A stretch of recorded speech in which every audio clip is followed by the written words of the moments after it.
Today on DesignHer Co, we are going to be making these ultra bejeweled and snazzy dry erase boards to banish all the hideous ones at the office supply store.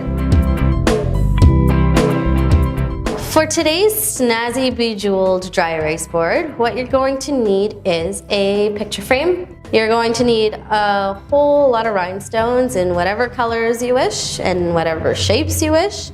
You're going to need some jewel glue, and you're going to need a glue gun. You'll also need some paper. Now I just use plain white cardstock. The first thing you want to do is choose your frame. For mine, I've chosen to use one that's sort of like a frameless frame, so the glass is the frame. Some of you might choose a more traditional picture frame that has a border.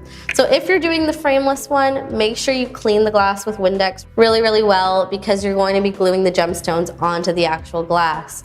And the way you do that is quite simple. You pick up your jewel glue, and you're actually going to be gluing directly onto the border.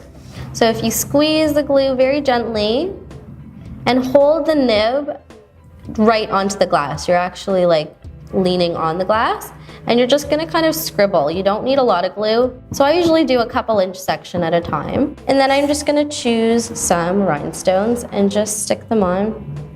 I like to go for my frameless frame a little bit over the edge of the glass so that I don't have that harsh edge. It's kind of like a bubbly that the rhinestones are creating for itself. So just go ahead and keep sticking these on. If you get any glue on your fingers, make sure to clean them off because you don't want to cloud the rhinestones with glue. So you just keep going like this, adding a few inches of glue at a time. Remember to keep it quite thin and just use the nib of your glue as sort of a brush. So once you're done decorating with all your rhinestones, you want to let it sit to dry. Don't be anxious like I am and start touching them to see if they're dry. Give it some good time. Once you see that the little blobs are clear, you should be good to go.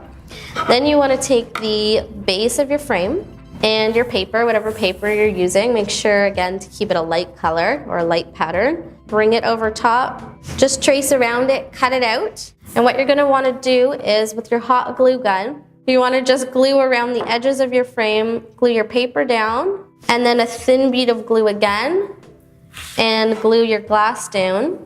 And then if you used actual hot glue that was heated up, these will now be glued together, and you'll have this awesome dry erase board. So once you're at this point and it's all glued together and dry and ready to go, and you want to use your message board, use a chain or a ribbon and hot glue it to the back in 2 spots, and then you can just hang it on a nail on your wall. There's lots of uses for these little dry erase boards. One great one is to just put it on the inside of your front door to remind your boyfriend to finally take his lunch to work with him. Subscribe to Coral if you hate office supply whiteboards, if you love everything bedazzled, or if your boyfriend, girlfriend, husband, wife, children, or pet dog forget to take their lunch with them every single day.